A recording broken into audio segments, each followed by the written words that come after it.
جہنم کانت مرصادا، بے شک جہنم تو گھات لگائے بیٹھی ہے، اور گھات لگائے بیٹھی ہے، جس طرح چوہے کے لیے بلی نہیں گھات لگائے بیٹھی کہ جب اس کے سامنے اس کو اچک لے، کہا جہنم گھات لگائے بیٹھی ہے اور وہ مجرموں کو پکڑنے کے لیے۔ میں نے ایک روایت میں پڑھا ہے قیامت کے دن جو جہنم ہے وہ ایک لمبی گردن کے ساتھ آئے گی، اور وہ لمبی گردن کے ساتھ حشر کے میدان میں آئے گی، اور جو بھی حقدار ہوا دوزخ کا اس کو وہ لپیٹ لے گی اور کھینچ کے جہنم میں لے جائے گی، اس کو ایک لمبی گردن دی جائے گی۔ تو یہ منظر سارا بیان کیا گیا۔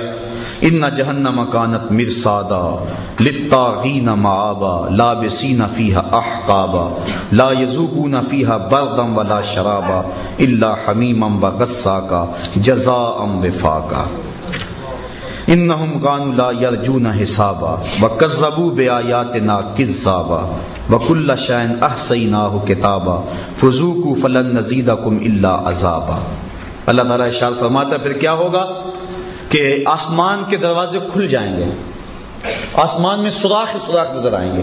اب تو اللہ تعالیٰ سورہ ملک کے اندر فرماتا ہے کہ ذرا آسمان کے اوپر دیکھو نا، بھائی دیکھو، دوربینیں بھی لگا کے دیکھ لو، تمہیں کوئی سوراخ کوئی پھٹن نظر نہیں آئے گی، صدیوں سال سے پرانا ہے لیکن تمہیں پرانا نظر نہیں آئے گا۔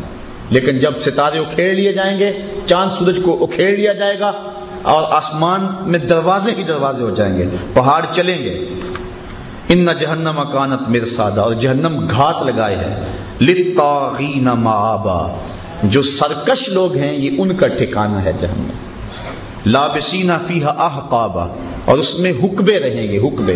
حضرت عبداللہ ابن عباس رضی اللہ تعالیٰ عنہ فرماتے ہیں ایک حقبہ 70,000 سال کا ہوگا، وہ کئی حقبے اس جہنم میں رہیں گے۔ لا یذوقون فیہا بردا ولا شرابا، نہ تو اس میں کوئی ٹھنڈی شے چکھیں گے اور نہ وہ پینے والی شے چکھیں گے۔ انسان پیاس کی شدت سے ہلکان ہوگا لیکن کوئی ٹھنڈی چیز وہاں اس کو نہیں ملے گی، اور نہ اس کو پینے کے لیے پانی کا کوئی گھونٹ ملے گا۔ الا حمیما وغساقا، لیکن دو چیزیں ملیں گی، ایک تو کھولتا ہوا پانی ملے گا، حمیم ایسا کھولتا ہوا پانی کہ مفسرین لکھتے ہیں کہ اگر وہ پیالے میں ڈال کر اس جہنمی کے سامنے لایا جائے گا، اتنا گرم ہوگا کہ اس سے اٹھتی ہوئی بھاپ جب وہ قریب کرے گا تو اس سے اٹھتی ہوئی بھاپ کی وجہ سے اس کے چہرے کی چمڑی ادڑ کے اس کے اندر گر پڑے گی۔ یہ اس قدر وہ گرم ہوگا، لیکن اس کے باوجود اب لایا جائے گا، اس کو پینا پڑے گا، جب پیے گا تو انتڑیاں کٹ کٹ کے گریں گی۔ یہ ہے حمیم وغساقا، اور دوسرا پانی اس کو کون سا دیا جائے گا؟ وہ غساق دیا جائے گا۔ اب غساق کیا ہے؟ یہ جہنمیوں کی پیپ کا پانی ہوگا۔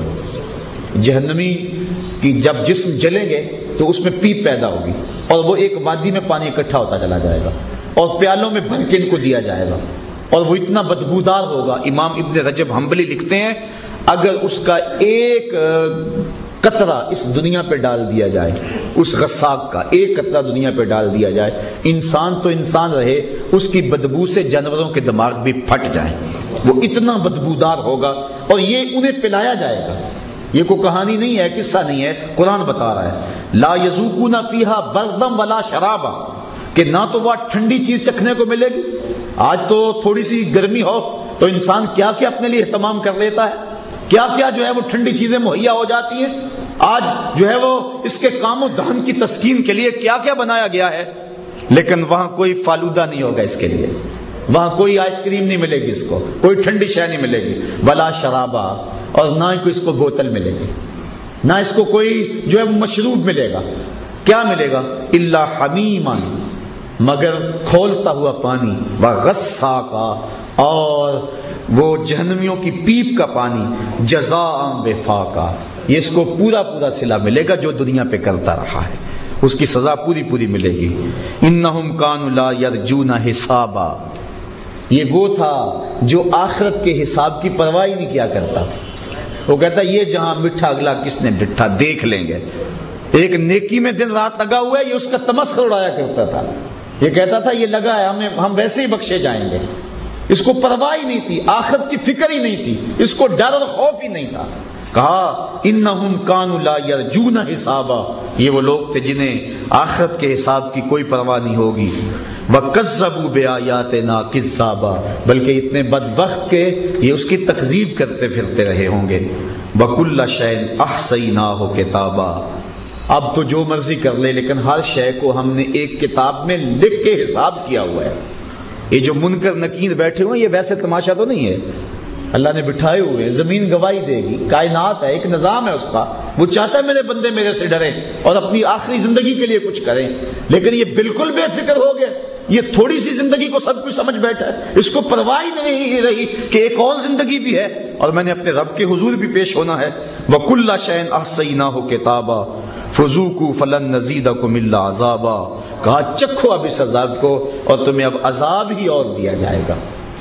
ان للمتقین مفازا، یہ انشاءاللہ مضمون آگے بیان کریں گے۔ اب وہ لوگ جنہوں نے تقوی سے اپنی زندگی گزاری، میرا رب جنت میں ان کو کیا دے گا؟ یہ تو وہ ہیں جو لوگ اس کے حکموں کو توڑتے ہیں، وہ لوگ جو اس کے احکام کا تمسخر اڑاتے ہیں، جو اس کے قوانین کو سمجھتے کچھ نہیں ہے، دین کی جنہیں پرواہ تک ہی نہیں ہے، وہ اس جہان اس دنیا کو ہی اپنا اوڑھنا بچھونا سمجھ بیٹھے ہیں، آخرت کے بارے میں ان کی کوئی تگ و تاز ہی نہیں ہے، ان کی کوئی جد و جہد ہی نہیں ہے، وہ سب کچھ اس کائنات کو سمجھ بیٹھے ہیں، بلکہ وہ آخرت کا تمسخر اڑاتے ہیں اور اس قوانین اور ان ضابطوں کا انکار کرتے ہیں، ان کے لیے یہ سخت اور اذیت ناک عذاب ہیں۔ لیکن وہ لوگ جنہوں نے اپنی زندگی کو تقوی کی عبادت سے، تقوی سے عبادت کیا اور اپنے رب کی یاد سے مالا مال کیا، اللہ ان کو دنیا میں بھی عزتیں دیتا ہے، آخرت میں بھی وقار عطا فرماتا ہے۔ تو یہ اللہ تعالیٰ کی حکمت ہے کہ ہم جو کچھ کر رہے ہیں اس کا ضرور حساب ہوگا۔ یہ بات درست ہے کہ اللہ تعالیٰ جل شانہ کے فضل سے، کرم سے کام بنے گا، کرم کے بغیر کچھ نہیں ہوگا، لیکن بات تو یہ ہے کہ جس نے کچھ کیا ہوا ہوگا تو وہ فضل کی امید رکھے۔ ایک امتحان پرچہ دیتا ہے بچہ اور پھر کہتا ہے جناب دعا کرو کہ میں پاس ہو جاؤں، اس کے لیے تو دعا کر دیں، اور ایک طالب علم کہتا ہے کہ جناب دعا کرو میں پاس ہو جاؤں، میں کہوں بیٹا پرچے دیے، وہ کہتا ہے میں نے داخلہ ہی نہیں بھیجا تھا، تو اب میں اس کے لیے کیا دعا کروں گا؟ بات یہ ہے کہ فضل کی آس وہ رکھے کہ جو اس سے ڈرتا رہا ہے اور پھر بھی گناہ ہو گئے، کہتا مالک یہ میں نے کر دیا اور اس کی تو مجھے معافی دے دے۔ یہ بندے کی فطرت میں ہے گناہ، لیکن وہ ڈٹائی کے ساتھ اس کا انکار نہ کرنے لگ جائے۔ وہ سلطان محمود غزنوی سے ایک کہانی ہے جس سے ہم اس بات کو سمجھ سکتے ہیں کہ سلطان نے نا وہ موتی پھینک دیے سمندر میں یا دریا میں یا حوض تھا، اور جتنے بھی وزیر تھے ان کو کہا کہ یہ موتی نکال کے لاؤ لیکن دیکھنا کہ تمہارے کپڑے بھی نہ بھیگنے پائے۔ اب سب نے کہا کپڑے تو بھیگیں گے، اس کے بغیر تو ہو ہی نہیں سکتا۔ کہا بہرحال یہ ہے کہ موتی بھی نکال لیں اور کپڑے بھی نہ بھیگنے پائیں، تو سارے کہنے لگے یہ ہو ہی نہیں سکتا۔ ایاز نے چھلانگ لگا دی اور طے سے موتی نکالے اور کانپتے کانپتے بادشاہ کو پیش کیے۔ بادشاہ نے کہا ایاز تمہارے کپڑے کو بھیگ گئے؟ کہا حضور دو حکم تھے آپ کے، ایک یہ تھا موتی نکالنے ہیں، دوسرا حکم تھا کپڑے نہ بھیگیں، ایک تو میں نے پورا کر دیا، دوسرے کی معافی چاہتا ہوں۔ اس نے کہا یہ ہے ایاز مجھے اس لیے اس سے پیار ہے، اور تم ایک بھی نہ کر سکے۔ اللہ نے کہا دنیا پہ رہنا ہے، نفس بھی ساتھ شامل کر دیا، اور کہا موتی بھی لانے ہیں نیکی کے، لیکن برائیوں سے تمہارا جو ہے وہ بدن بھی نہ بھیگنے پائے۔ اب بدن تو بھیگے گا، جہاں نظارے ہوں گے وہاں نظر تو بہکے گی، جہاں